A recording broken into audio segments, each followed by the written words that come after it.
Tu tá vendo? Eu vou deixar você ler. Acessa aí, tem que fazer um merchanzinho, né? É uma verdade. Acessa aí, bibliaanotada.com.br. Tudo bem, irmãos queridos? Eu estou aqui com o terceiro salmo aberto na bibliaanotada.com.br.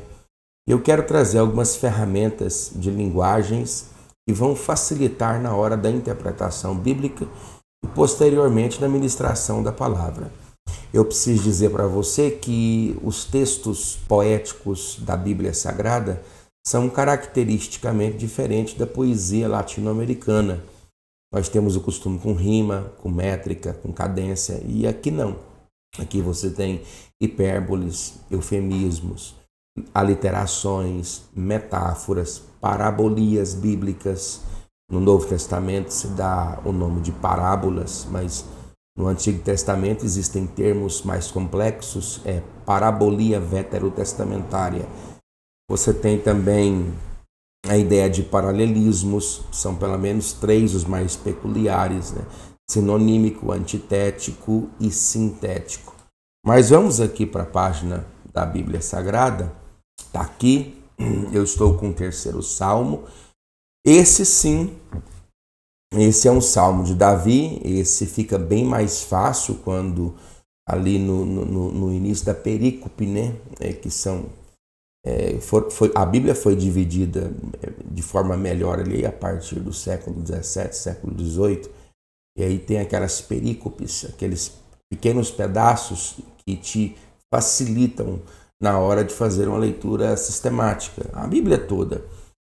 Mas o livro dos Salmos não, ele já tem na essência a própria designação, geralmente histórica. Por exemplo, se você ler aqui numa Bíblia Sagrada, eu estou com a minha Bíblia de Ryle, né? Charles Ryle, aqui, comentada por ele, já está dizendo aqui, Salmo de Davi quando fugia de Absalão, seu filho.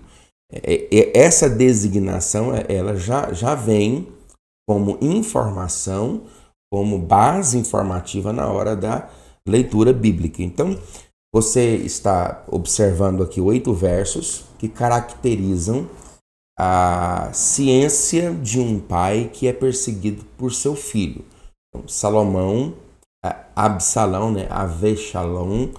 Absalão está perseguindo a Davi na expectativa de lograr êxito e tomar de sua mão o reino. É quase que desnecessário dizer, eu vou voltar aqui para você, que esse fato histórico faz parte de uma sentença divina. Deus havia dito que esse reino se rasgaria e que não haveria paz na casa de Davi por consequência do pecado com Betseba.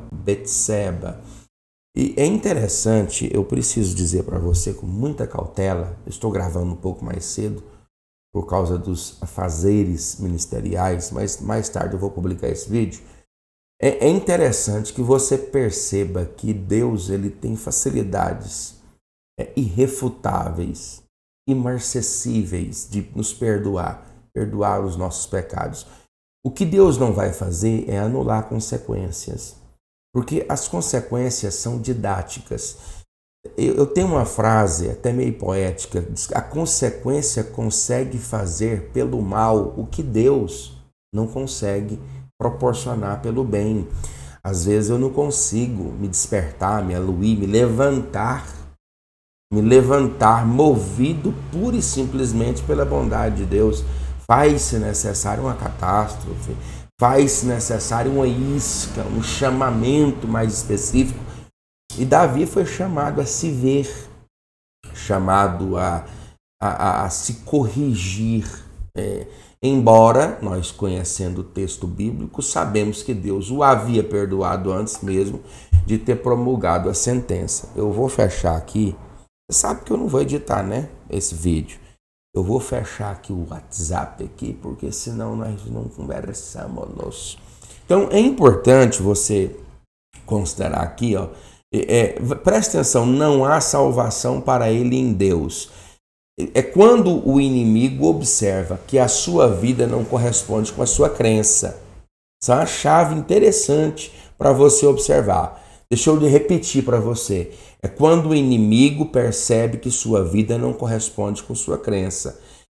Deixa eu olhar aqui para você. Aí, como a sua vida não corresponde com a sua crença, e eles sabem que a sua vida desprega a crença que você vem pregando, eles, por causa do seu pecado, por causa da sua péssima capacidade de santificação, por causa do mal que eles percebem em você, eles haviam percebido males em Davi que não correspondiam com as escrituras sagradas.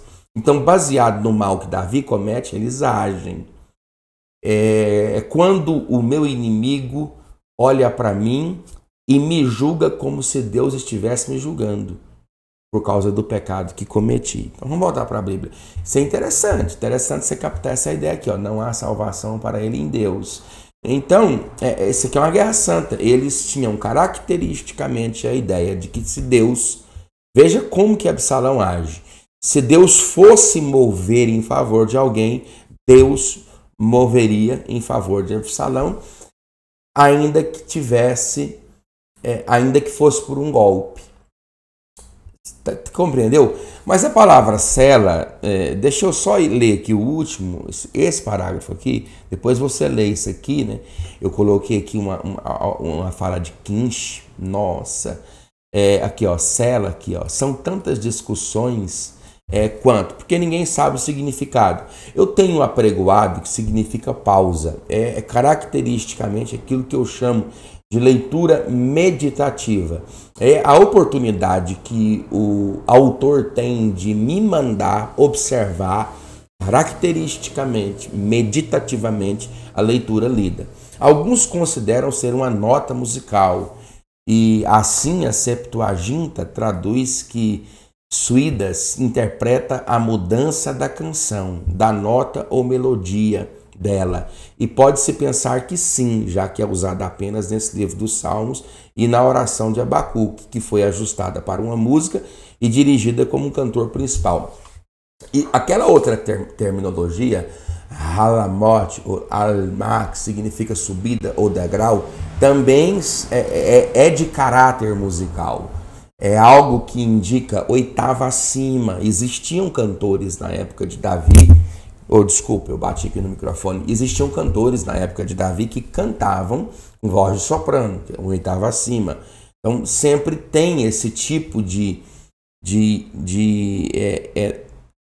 determinação gramatical para poder direcionar, né, a música em questão. Nesse caso aqui, o terceiro salmo.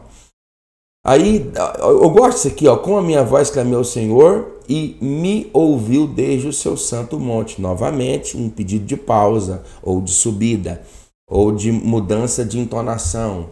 Mas que se for mudança de entonação, se for, por exemplo, uma subida, de toda maneira dá uma ideia de interlúdio na canção. Dá uma ideia assim de interlúdio, de coro. Eu gosto disso aqui, ó, no verso 5, tô passando algumas coisas aqui, ó, algumas coisas importantes. Mas ó, o verso 3, eu não li, né? Mas eu gosto, ó a figura de linguagem, magen, badi magen, és escudo para mim. A expressão escudo remete à ideia aquele que se põe a favor de, Então é uma figura de linguagem, interessante você observar isso, porque é caracteristicamente a forma como Davi enxerga Deus nesse momento. Ele precisa enxergar a Deus como escudo e é assim que ele faz.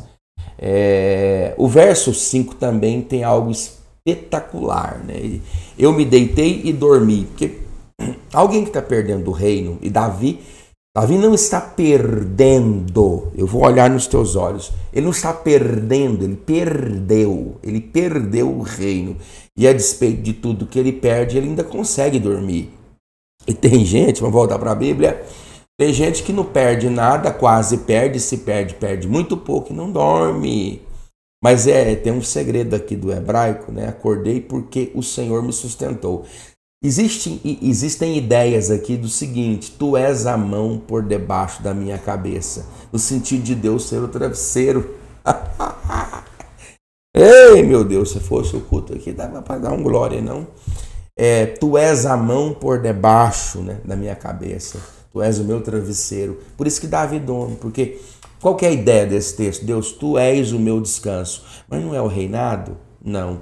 Não são os 3.272.000 quilos de ouro que você está juntando? Não é. Não são as 112 toneladas de ouro Ofir que você vai destinar para o templo no tempo de sua morte. Não é. É o Senhor. O Senhor é o meu descanso.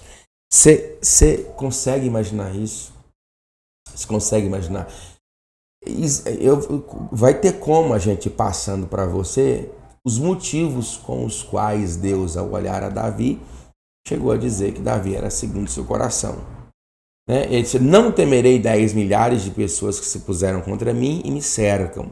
Aqui há um estado de sítio. Davi sai pacificamente, ele larga, ele vai embora. Inclusive algumas pessoas da tribo de Benjamim, da família de Saul, tenta procurar Davi para poder importuná-lo no tempo de sua deposição governamental.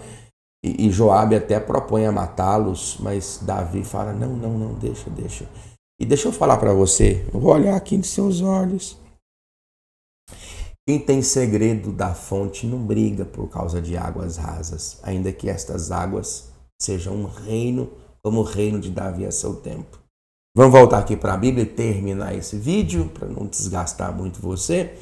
Levanta-te, Senhor, salva-me, Deus meu, pois feristes a todos os meus inimigos nos queixos. Difícil falar, né? Quebrastes os dentes dos ímpios. É interessante, eu comentei sobre isso aqui. Esse tipo de designação aqui, ó, exibe um aspecto de crueldade, mas tem sentido de quebra de palavras, sentido de quebra de potência, porque a arma utilizada para poder consubstanciar um agrupamento contra o reino de Davi foram falácias, foram falas. É claro que havia mão pedagógica de Deus por trás do processo, mas houve sim. E você pode ler isso aqui, ó.